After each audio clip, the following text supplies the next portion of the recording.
Welcome to Vitamin B with Mohana. This is where we help you take control of your well-being.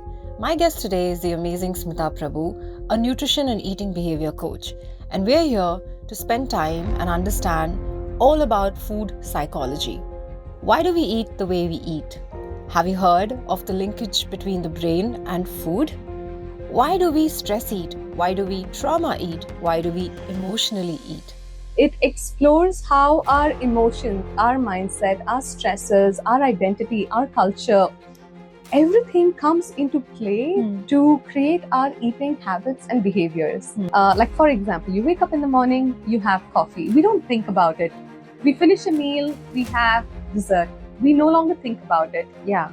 We're watching TV, we eat something. We don't think about it. So are we saying that genetically, actually, you don't really inherit anything? It's mostly a learned experience. Food is on your phone. It's like 10 minutes away. It can come in anytime you want. It's in our kitchen. It's in the living room. It's on the dining table. Food is everywhere. Kid is gonna look at his or her friends, Yeah. and they're gonna have chips. They're gonna have chocolates, and you're not gonna be able to stop. I've had a long day, so I need a drink. I worked very hard this last week, so I need to indulge. So we kind of associated reward behaviors, and it starts since childhood. You can have rice. There's a lot of bias against it, but are you overeating it is also the question. Yeah, right? are you overeating it? And rice doesn't come with a lot of nutrients. It does give a lot of energy. Children learn from what their parents are eating. Yeah. Right? They observe what their parents are eating, they're learning from what their parents are eating, and then they grow into adults and they eventually start emulating the same. Food is a functional decision. You want to eat emotionally this week, go for it. Yeah. But it's not a cheat. How does stress at large or trauma at the other end of the spectrum affect our food, choices? Food is prana. Prana is life force. So food is a source of life. Anyone struggling with disordered eating due to trauma or having disordered eating, I would say please seek professional help. So come join me in this unique yet essential podcast right at Vitamin B with Mohana. See you there.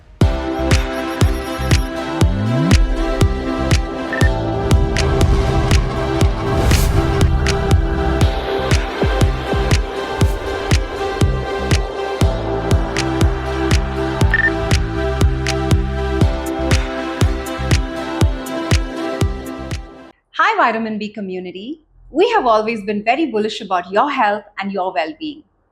And I'm super happy today to be launching the very first merchandise which I know will make a difference to each one of us, which is the Vitamin B Granola. This granola has been in the making for over 2 years now, with our core team having it on a daily basis. So we felt it was important to spread the awareness and ensure each one of you has the opportunity to taste it and improve your health. Get your first pack, order now, and we are available in Namma Bengaluru, where we have a number of customers who have already promised us and validated that this product is truly nutritious. So check out the comments box where you have an opportunity to place your order in the link provided, or reach us on Instagram DM to get your first bag of Vitamin B Granola. I'll see you soon. Stay tuned, be healthy, and be confident. Hey Smitha, welcome to Vitamin B with me, Mohana. How are you? I am great. Thank you so much for having me here. You should be here. You're the inspiration behind it. God. So I think we go back as friends for a really, really long time. Yeah. So I think we'll what I want to do is start off really by letting our audience know that one of the key things about you is that you have always taken decisions as they came along in your life, took risks, and from an HR profession, you moved completely into the nutrition space, right? Yes. So how long has it been and how has that journey been? It's been about 4 years. I am loving it. And I tell everybody the same thing, which is when you make a change, in the beginning, change is hard. It's very messy in the middle when you're trying to figure things out, and it's always beautiful in the end. And I think I've hit the point where the messy in the middle has been done, and now I'm enjoying the beauty of the work that I'm doing. Yeah. And I feel very inspired to keep going. Yeah. And we've done some work together, even on the podcast, getting some interesting questions in the form of reels, right? Yes. Fun. One of the things that always I remember is how we addressed this one question, which was on biryani. You Yeah. can eat a mountain of biryani in a plate and you still feel hungry in like an hour, right? Yes. So food is such an intricate topic. It's so complex in today's world. Yes. So it's great that you're in this space and you're truly making a difference to so many people. Thank you. Thank you so much. I love doing what I'm doing. So that's That's Yeah.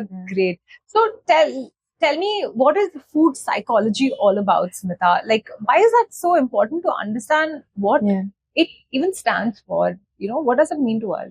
Yeah. So food psychology is like the study of how we think and feel about food and how we behave around food. It explores what are the drivers behind some of the choices that we make around food beyond the nutrition labels and the calories.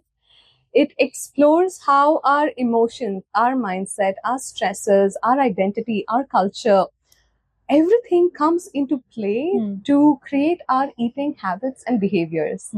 And I absolutely believe it's important and crucial for us to understand that, because we don't eat just for hunger, right? We eat for relief, we eat for pleasure, we eat for identity. Like, I'm a Mangalorean, and I would say if you're not eating coconut and jaggery and jackfruit, like, how are you a Mangalorean? That's identity. We eat for social connection, like people who go to work, if the whole team is going out for dinner and having drinks, even if you're not someone who's not drinking, there might be times you feel like maybe I should drink to belong. So we do a lot of things for beyond just hunger. And what happens is, we do a lot of things for beyond hunger, but our body is designed very differently, right? So when we stray away from what our body is naturally designed for and the way we are eating, dis-ease begins to follow. And if you want to avoid that, or you want to create health or avoid dis-ease, then you need to start coming closer towards how your body is actually biologically designed. And you can only do that when you know what your relationship with food is, and how can you circumvent some of those to bring in health and to bring in joy without feeling like you're in deprivation or you're in massive restriction. So understanding your personal relationship with food is your food psychology. And it's personal, right? It's very personal. It's very personal, because if you think about it, if you or your job requires you to be like an athlete or a sports person, or you have to be in the media, I think you will look at food very differently. If your personal philosophy is, I've got just one life, let me just eat what I want, then your values are driving your food decisions too. Got it. Yeah. Right? Very So interesting. you can have someone who's very, very sick, yet they will not make changes to their food because they'll say, but I have just one life. So our value system actually decides what we eat and our ability to make changes to what we are eating. Yeah. I think not to sound arrogant, but once you understand and taste health, it's very different. Your life is very, very different, right? You would not feel like you need to eat to live or live to eat. All the time. All the time. Yes. Yes. So, I'm always curious about whether, because you're residing in the US, you are catering to clients all over the world, right? One of the basic questions, and I want to know the difference between East and West also, if you can bring in that angle also to it. But fundamentally, the way we relate to food has a lot to do with our psychology, yes? But are there 2 or 3 or maybe more psychological drivers that sort of aid us to build that connection towards food itself? Yeah, absolutely. I think culture is a big thing that drives what we eat, whether it's East or the West. But what I would say as like the basic psychological drivers are emotional eating. It doesn't matter where you are. We will eat emotionally. We will eat for soothing. We will eat for relief. We will eat for pleasure. We will eat to numb our stresses. Another psychological driver would be like the reward loop that we get into, which is, since we have been children, we are sort of taught, oh, you had a boo-boo, here's a candy, stop crying. Oh, you're throwing a tantrum, doesn't work, here's a cookie, can you stop crying? Oh, you're not able to sleep, here's a little bit of device. Like, whether it's device or cookie, basically we're giving something junk to people and telling them quieten. So we're putting something in people's body, whether it's their mouth or their head, saying quieten, right? So this is that reward behavior. And as we become adults, we kind of get into, I've had a long day, so I need a drink. I worked very hard this last week, so I need to indulge. So we kind of associated reward behaviors, and it starts since childhood, but we have that. That would be the second one. The third one would definitely be things like, a social connection. Because when you're part of a group or an environment where people are constantly eating things that don't serve your health, you will only say no to it X amount of time. At some point in time, you will give in and you will become part of that. So I think who you surround yourself with will become very important, because that will begin to shape your own psyche and what gets you to eat the food that's in front of you. So interesting. So essentially, the values that you develop from your culture, that is your country, your family, etc. And secondly, you talked about what was that you talked about?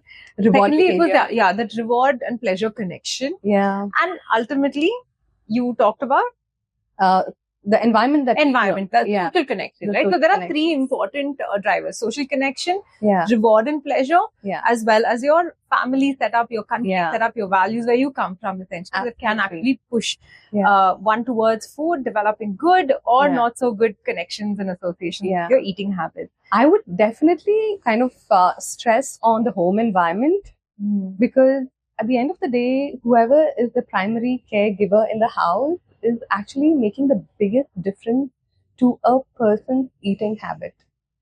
Because what is being served on a day-to-day basis? What is the primary caregiver eating on a day-to-day basis? Because children learn from what their parents are eating. Yeah. Right? They observe what their parents are eating, they're learning from what their parents are eating, and then they grow into adults and they eventually start emulating the same. So how early does it start, Smitha, in a person's life, right? Yeah. Is there like a phase during your childhood where you actually understand these relationships with food? Yeah. When you look at the three psychological drivers that you talked about, I just wanted to bring in the angle of, age also in.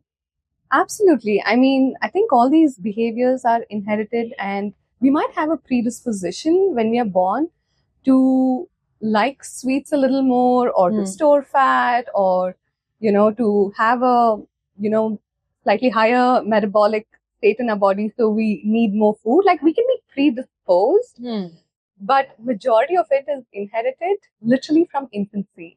Like, how are you soothed? Right? So let's take toddler stage. Again, going back to, you just had a fall, you got a boo-boo, how are you soothed? Yeah. Right? You're throwing a tantrum, how are you soothed? You did a good behavior, how are you soothed? You did a bad behavior, do you threaten with, I will not give you chips, I will not give you ice cream? Right? Which we do. Which we do. Yeah, which we do. We also do things like, oh, you did a good behavior, here's something for you to eat. And I have a child, and I always tell my husband that, at least we've done it now, which is, don't reward him just with food. Let's think of other ways to reward. Maybe we take him out for a walk. Maybe, we buy a Lego set and we play with him. Maybe we read a story to him. So there are so many non-food ways in which we can reward our children, but food is the easiest. Yeah. And that forms that reward behavior. Right? And that flows into adulthood too. But we are creatures of learning, like evolution supported lifelong learning. So all of these habits we can override, we can change, and we can alter our eating behaviors. So that's the hope. And, that just also sort of makes me think about, one of the points you mentioned is, some of us don't like sweet as much. Yeah. Others do. Yeah. Why does it happen? Like, okay, like I like spicier things. Yeah. Right? My cravings are normally towards that. Yeah. But for others, they love to have something so sweet, which I can't handle, right? Yeah. So where is that predisposition really coming from? So, such a great question. So, evolutionarily, we are wired to find pleasure in food and sex. And our brain evolved in a world where food was scarce.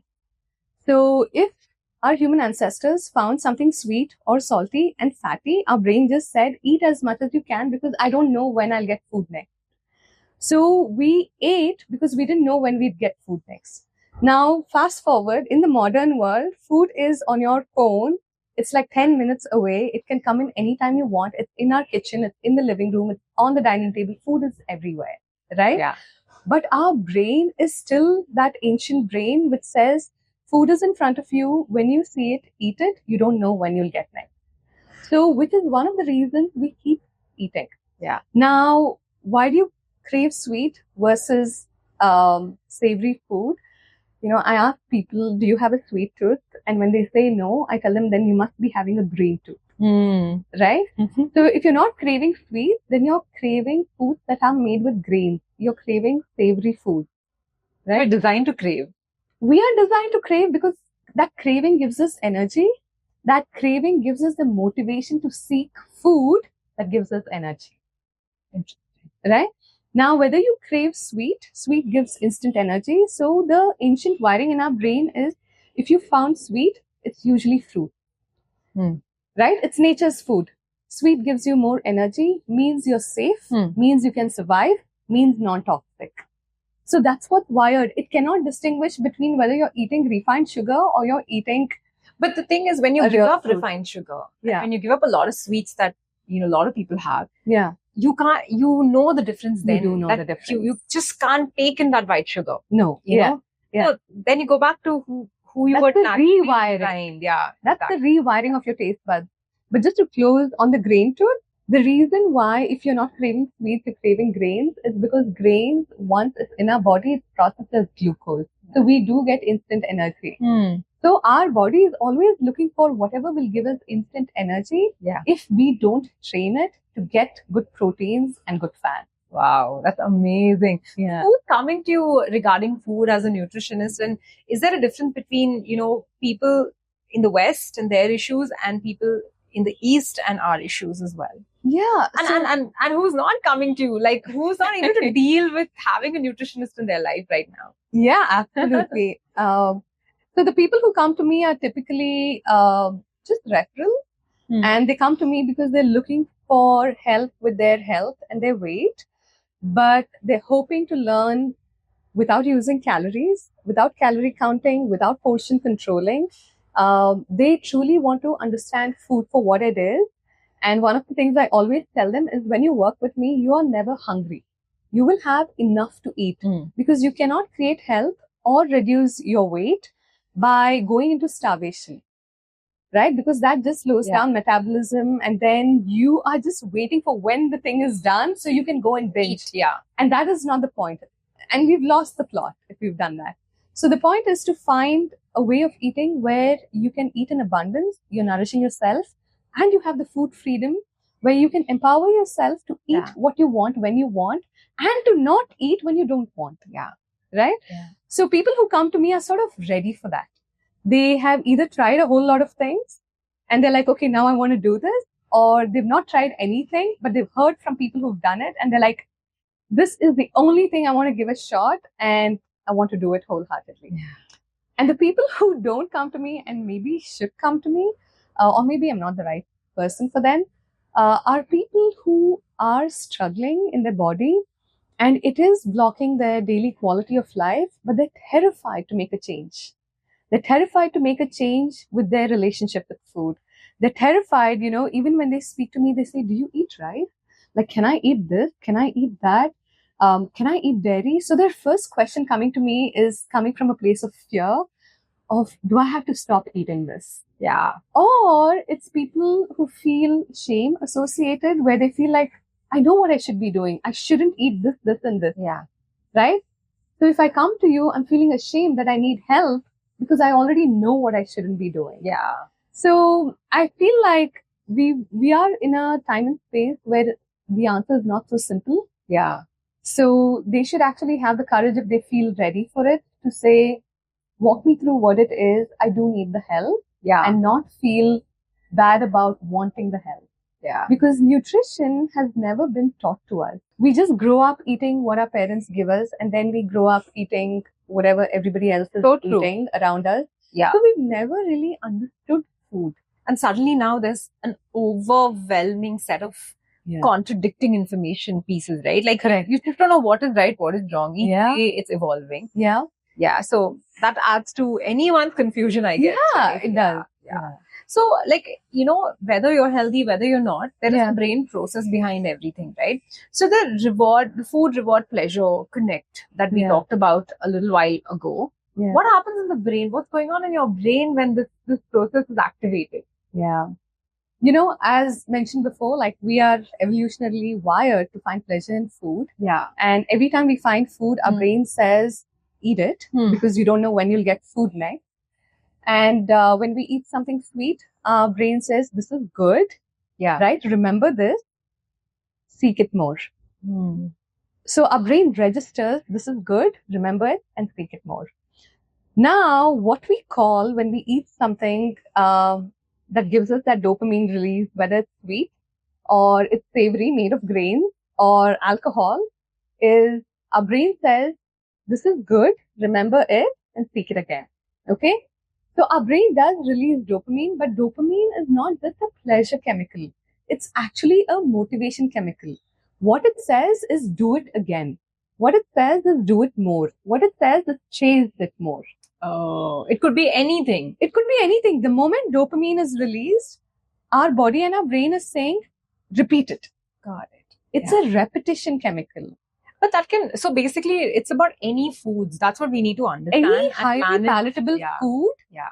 that is sweet or salty or fatty. Now, I want to ask you a question, Mohana. Tell me one nature's food that is sweet, salty, fatty, and crunchy. Oh God, I wouldn't know. Maybe pineapple? No, it's not fatty. It's not. Pineapple is fatty? No, it's not. It's not, right? Yeah. It should ideally be a fruit. No, there is nothing. Oh. So this is a trick question. There is nothing. Yeah. This is a very human engineered thing. Yeah. Where we have figured that if we create something that is sweet and salty and crunchy, it is going to kind of have an overload of dopamine. Never release. meant for us. It was never meant for us. And if you remember the Lay's ad, like many years ago, when we were kids, Saif Ali Khan's ad, where he says no one can eat just one. It's true. No one can eat just one. Who knew, right? Who knew? Like, he was telling the truth. And it's not just about chips. It's about all of these, desserts and Coke and soda and, savory foods. Alcohol, you cannot stop at one. Yeah. Very, very interesting. So it's highly human engineered foods. Wow. And here's the thing. If you're overeating, or you cannot overeat broccoli, you cannot overeat eggs, you cannot overeat beans. Yeah. Right? Why do we need restriction and portion controlling with all of these packaged foods? Because they're genuinely not good. No, they're genuinely meant to create craving. They're genuinely meant, And especially they're targeting children with their marketing, and kids don't know, right, what is right from wrong. So the role of parents has become that much more intense these days. Yeah. Because you can't stop your child from your kid is going to look at his or her friends. Yeah. And they're going to have chips, they're going to have chocolates, and you're not going to be able to stop them. No. Right? It's a huge problem today, right? So you asked me about the East and the West. I'm not sure how it happens here now, because I've lived in the US for a little longer. But in the US, in all the stores, they keep all of the junk food packets and cereals at the eye contact level of kids. Wow. So when you go to grocery stores, everything that kids are attracted to are at their height. So they're going to grab it anyway. They're going to grab it anyway. Yeah.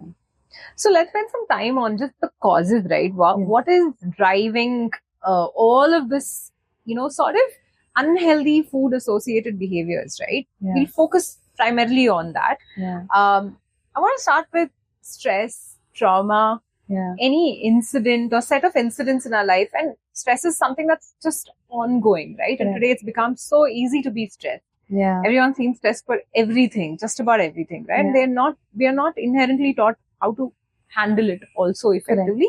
And food just creates an additional, behavior towards developing unhealthy association with your food. Yeah. So how does stress at large or trauma at the other end of the spectrum affect our food, choices? Yeah. So trauma and disordered eating, I would say, is a very specialized topic. So I'll park that. Anyone struggling with disordered eating due to trauma or having disordered eating, I would say, please seek professional help. Sure. I would say I am not the right person for it.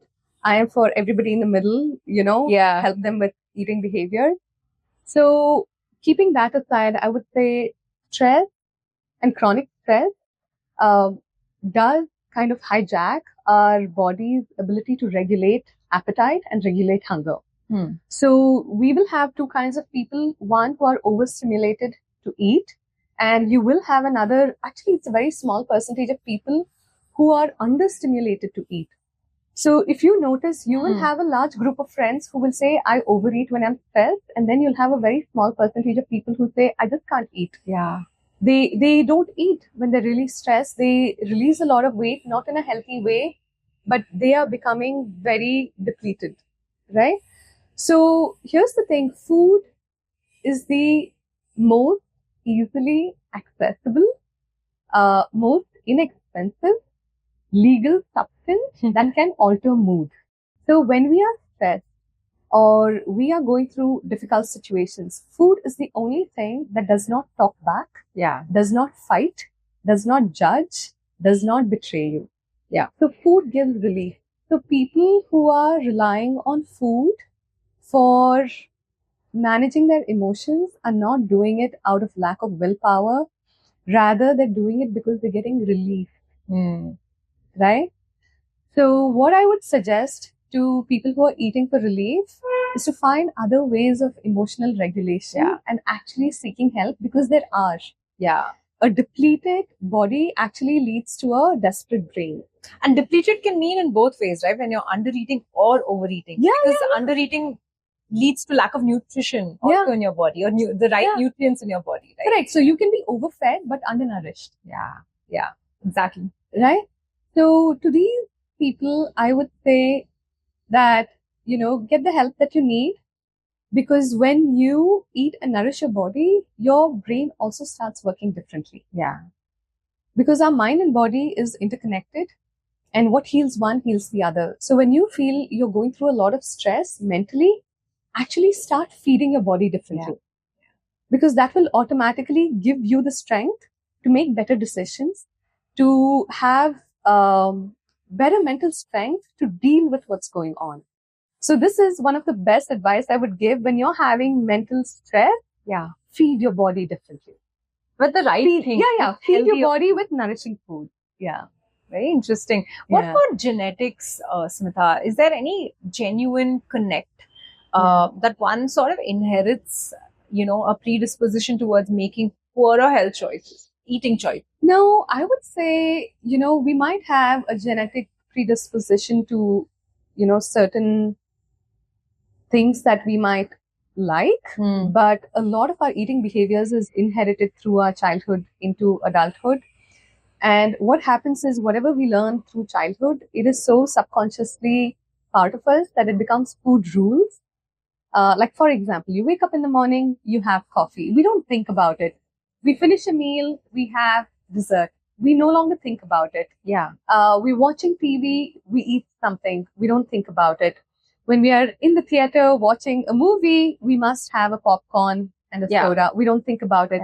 So all of these become food rules, and we've not paused.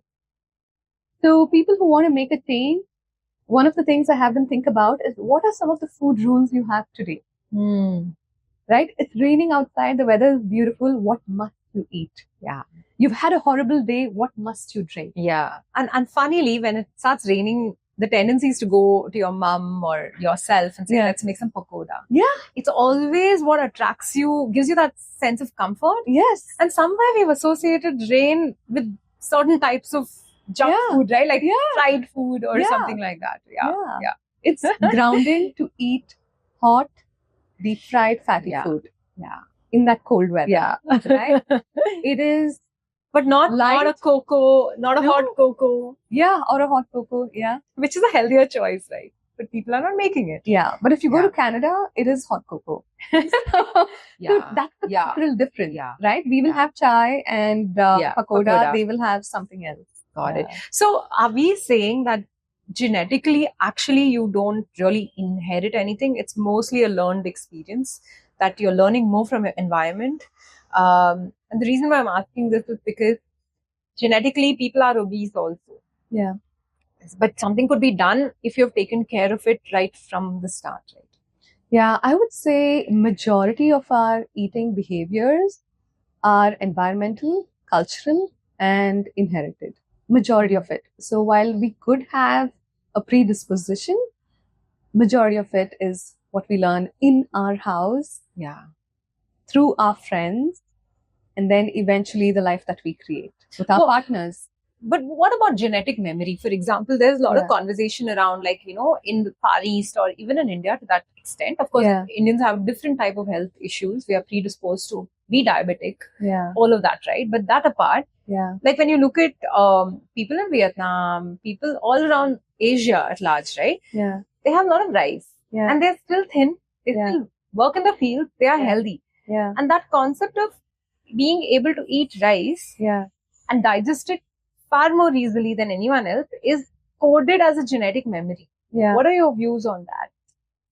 What I would say is one of the doctors actually made this comment, and he said, being predisposed is like being given a fully loaded gun. The thing that pulls the trigger is your lifestyle. Yeah. So the reference that you made with Vietnam or Japan, where they eat a lot of rice, and maybe even China, where they're eating a lot of rice, they're also doing a lot of physical work. Yeah. Yeah.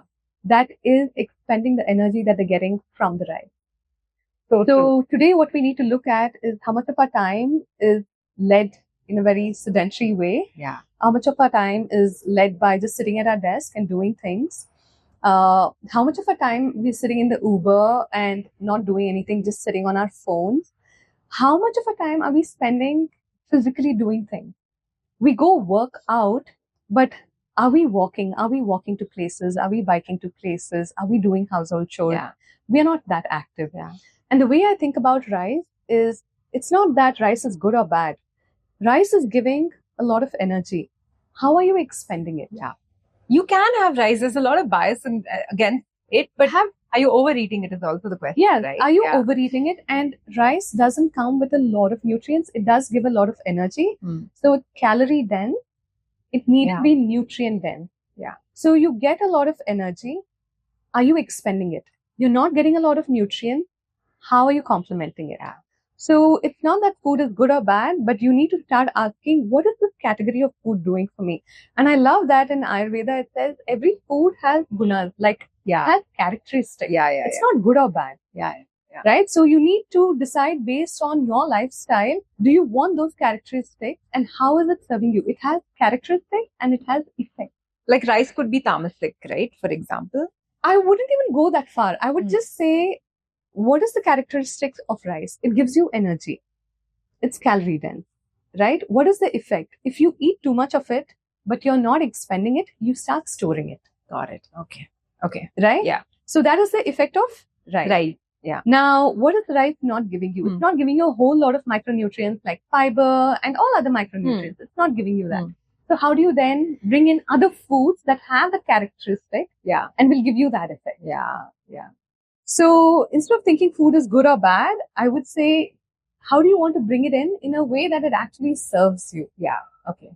Wow, that's amazing, right? Like, I mean, it's not complex if you're not living it. Yeah. I think if you're already making better health choices, you don't even need to think about all these aspects, right? But the fact is, people are suffering in the world, right? And they don't know what to do. So it's good that they learn all of this. Yeah. So how do they, how does one know early enough that they've developed a bad, association with food? Where they're overeating, it's impacting. Are there any quick signs that one can already tell that, hey, I should now really change my habit? So the way I think about it is, we have measurable markers, and that is, you go get a blood test done, and it'll tell you if your markers are off. And then you have an observable one. Okay. And I like focusing on the observable one because it's more in tune with your body and it's more intuitive. Sure. When you wake up in the morning, if you cannot be a normal functioning human without caffeine, then it's telling me that you are not getting restful sleep and you don't have that energy to wake up in the morning. Okay. Okay, that's a red flag. If you are bloated through the day and you are wondering why you don't have the energy and you're having this massive slump in energy within like 2-3 hours of waking up, that's another sign. Yeah. Right? Yeah. You go to bed, you hit your head to the pillow and you cannot be asleep for 2 hours, 3 hours, 4 hours at a time. Something is off. Wow, I was expecting you to talk about something completely different. Right? Yeah, no, this is great, right? Yeah. You don't even need to watch your weight. You don't need to No. any of overeat in the night, nothing. No. These are the basic biological rhythms. Yeah. If you cannot have a bowel movement without pain and without feeling like you've been constipated, that is another biomarker. So I would say these are all observable biomarkers. You don't need much. And then I would think about what are some unhealthy habits for you to catch. Yeah. Which is, one of the questions that you asked. And I would say things like excessive calorie tracking. Yeah. Excessive portion controlling. You won't believe it. There are people who hide and eat sweets and drink alcohol. They have food stocked in their cupboards. They have alcohol stocked in their cupboards and they hide and they drink. Because again, it's giving them relief. They have missed how to regulate their emotions. Or they have not learned. Maybe they're not missed. They haven't learned how to regulate their emotions, and this is giving them relief. And here in India, in the cities, I can tell you, everyone's eating after dinner. After dinner, I was about to say that. Yeah, I keep bringing this up in all my discussions because I cannot understand. I never knew. Yeah, and it's weird, right? People Yeah. might be like, "What's wrong with her?" But Yeah. the concept of eating after dinner yeah, was not something. And Swiggies of the world, Yeah. Zomatos of the world, they're all eating it. yeah, yeah, So when people have Netflix, yeah.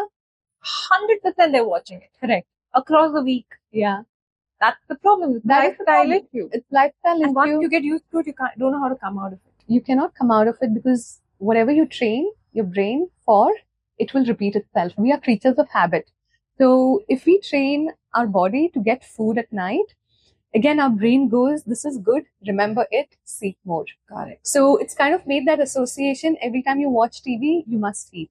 Yeah, and it's so nice that you're saying that because Yeah. the reality is if I miss my workout, Yeah, be it any form of workout, right? yeah, I can sense my brain talking to me all the Yeah. my mind telling Habit me, hey, you're missing something, you're missing something. So I think as human beings, we need to understand we're wired for habit. we are. It's really the choice we For have good made and bad. for good and bad. And Yeah. really what you plant. That means for those who are actually probably struggling Yeah, with their nutrition, with their thing, there's a lot of hope to realize that your brain is actually going to support you if you change. yeah. And But make they're better terrified.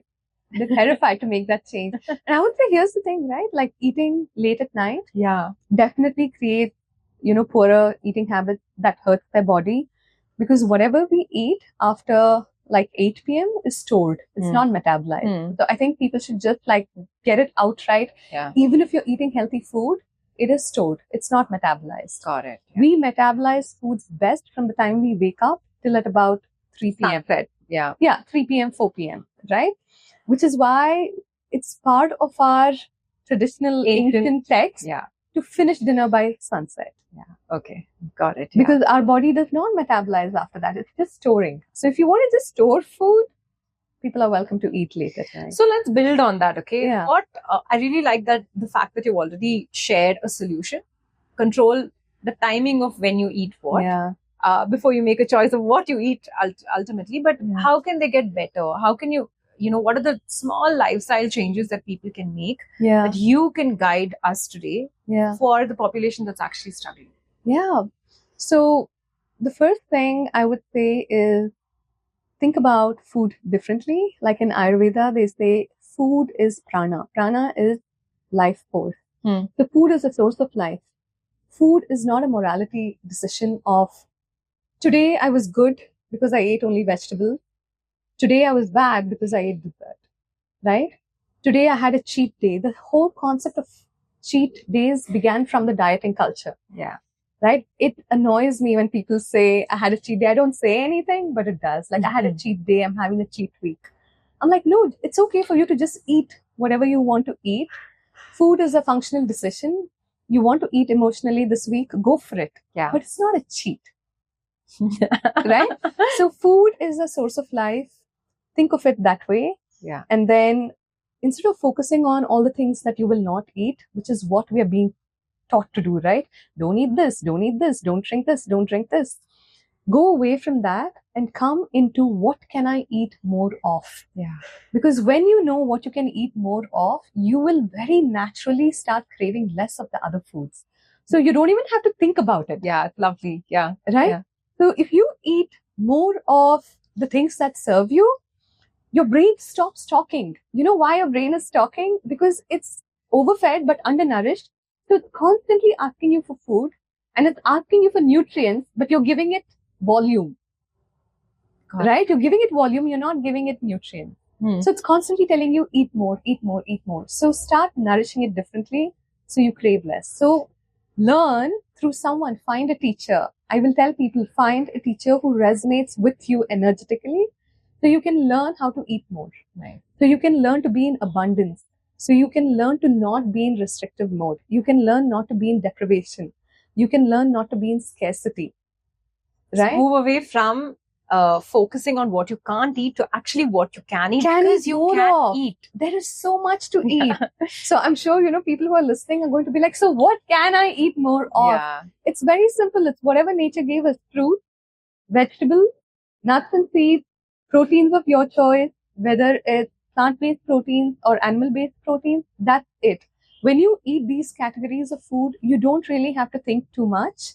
And good fats is already embedded in it. And all of that you mentioned are actually natural. Yeah. They're available. They're not, like you said, they're not crunchy, they're not salty, and they don't have all of it packed. They're all differently there. it's not manufactured, basically, It's right? not manufactured. So you touched upon food morality.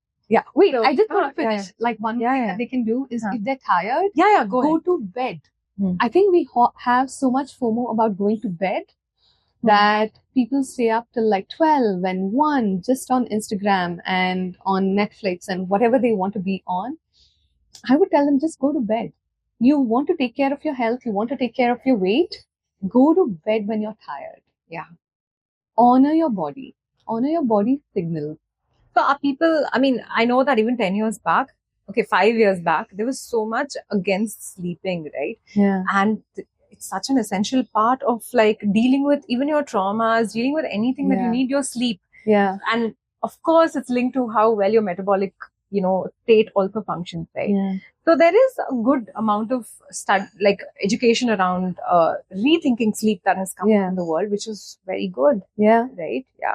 It's the basic set of things. I had a friend who told me, hey, my husband's reading this book on health and longevity. And then she said, okay, why are so many people writing so many books? Is there something that is standard and a set of principles? And I said, absolutely. There are 6 things that we need for good health and for longevity. Eat well, hydrate well, move, breathe deep, do joyful activities, and sleep. So nice. That's it. 6 things. And in joyful activities, I will put connection with people. Yeah. Like you're meeting and hanging out with people who give you joy. You're pursuing hobbies that give you joy. It's just the 6 things. And every health book either goes deeper into one of these topics or they kind of cover, like 2 or 3 of them together. But everyone's trying to say the same thing in different ways so people understand it. And the beauty of what you just mentioned is all 6 can be achieved in a day. Yeah. It's really so simple. It can be. We just have to become conscious about it. Yeah. So Smitha, in closing, is there any food morality principle? Is there actually good food, bad food? Or are we overthinking it? What's going on in the world today? We are overthinking it. The whole food morality has come from the dieting culture where they reward strict discipline, they reward thinness, they reward, extreme deprivation to achieve a certain size. So that's where the whole concept of clean eating days, cheat days, I was good, I was bad came through. I would say go away from that because without food, there's no life. Yeah. So go back to what our ancient texts have told us. Food is a source of life. It's a life force. Eat nature's food most of the time. Yeah. And you can still enjoy your emotional foods time to time. We are emotional beings. We will eat emotionally. That is not the problem. It becomes problematic when we eat emotionally all of the time. Yeah. Yeah. Right? So my advice to everyone always is most of the time eat nature's food and then enjoy your emotional food time to time, because then there's no restriction. It's just restraint. And restraint is good. We all use restraint in our day-to-day life. Sure. In the way we talk, in the way we behave, in the way we spend our money. In everything we use restraint. So why not restraint in the area of food so that we can have good health? Yeah, that's wonderful. It's been so nice talking to you. And it's so rich. I love the 6, I wouldn't call it principles, but 6 ways of Yeah. actually having a holistic life. Yeah. Which can be achieved 6 every key day. elements. 6 elements Yeah. that everybody can think about. Yeah. And I love the fact that you talked about observable aspects, biomarkers, which really tell us that, hey, something's off here. Yeah. And that can be applied to anybody who has a food deficiency, or they're actually eating too much or eating, less. Yeah. So everybody has also the brain capability to rewire themselves. And I love that, because it leaves all of us with, an ability to, sort of shift our life, get better if you're already doing good. Yeah. And it gives you hope that you can actually evolve. Absolutely. Right? And it's not hard. Yeah, it's not hard. And I want to say, I am now looking forward to our lunch together. We are trying to make choices, right? What are we going to eat? Which is like slightly healthier also. And still tasty. Healthy food can be tasty. Yeah. So it's been amazing talking to you, Smitha. And I'm so happy that we have done this. Yeah. Right from last year when we talked about it to actually making this happen is very, very special to me. Very special. So Me too, Mohana. Thank you so for everything. much.